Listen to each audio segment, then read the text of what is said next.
Tiek negirdės, kaip vibruoja. Ai, jo, gerai. Jo, nu, aš sakau, parodysiu. Jo.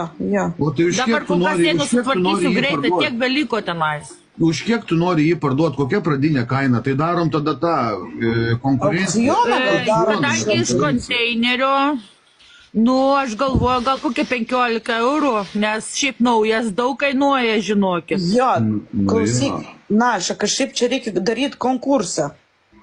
Aukcioną, tai reikia konkursą daryti, kas daugiausiai pasiūlys tam ir duosim. Taip, Indrutė. A, girdi, čia rimtai, gerai, ačiū už tokį patarimą, nes gal per mažai net pasakiau, gal kiti daugiau mokės. Tai tu pasakai pradinę kainą nuo 15. Pradinę kainą, jo. Nu tai va. Bet dabar turi gal vaikams kam nors reikia mašiniuko? Modeliukas yra. Nebloga mašina. Jo, pridėsim prie to vibratoriaus kaip prizą. Gerai. Jo, viskas. Tai dabar jų parodyk, ar tikrai veikia, kad žmonių neapgaut, supranti? Bus akcija tokia. Perki vibratorių, gauni modeliuką. Taip. Zavatoj, bet. A girdi, tu paskui kažkada apduok Artūrui išbando tą aparačiuką ir pasakys pirkėjam, kaip jisai ten veikia, ar gerai daužo tą dešą ar ne. Nu, nesupranti, jeigu chujovas, tai paskui matai, tam eis blogi komentarai, skis, bet šūdai kišo irgi. Yra dabar išsikrovęs, dabar pakrausiu šį. Jo, tegul pastovi biški. Čia biški išvalyti reikia, nes dulkių prisikaupė, aš išvalysiu, viską švariai duosiu. Jo.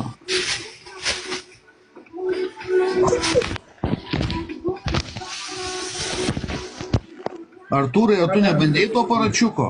Nes žmogus, vyras čia toks rašo, klausia, ar nebandė Artūras?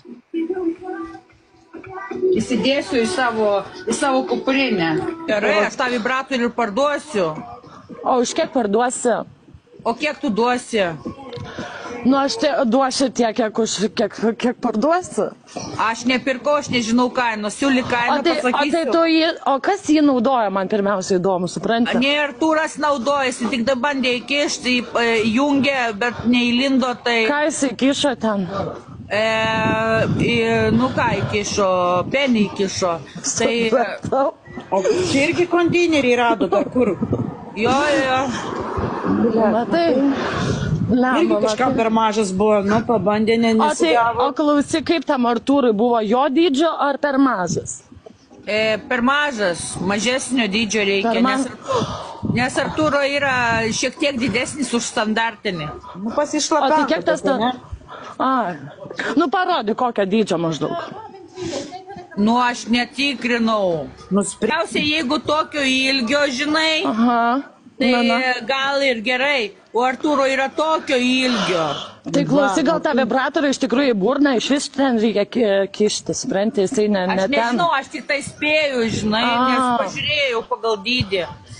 Supratau. Supranti, vaikinai, kurių mažas penis visą laiką kenčia, kad negali pasitenkinti, dėl to tas ir vibratorius sukurtas. Va, matai, kaip šis labai geras, labai stipriai vibruoja, netgi geriau negu mano vibratorius, labai stipriai. Matai, karočią, čia jisai ir pakrautas, nu tai čia vapšė pliusas. Jisai su magnetukais prisideda ir kraunas kaip telefonas. Tai kur tas magnetukas, tipo ant kiaušų reikia lipdyti ar kur? Tas magnetukas ant to vibratoriaus krašto ir laidas irgi su magnetukais prisideda prie to vibratoriaus. Ždakis prisisiurbė, tai karočią belenkai. Čia hujienas daiktas, tai reikia jį atitaikyti. Atitaikyti reikia. Supratau. Reikia atitaikyti tą dydį, supranti. Kišenę. Jo. Klausyk, Dangė, bet tu dar girdėjau, kad turi dar savo vibratorių, ne? Aš neparduodu savo. O parodyk. Nes aš galvoju, kokį nusipirkti irgi, supranti. Na. O, blėt, viskas po ranka eina, na? Nu jo. Purpil. Aš nebe žodžiu, žinok,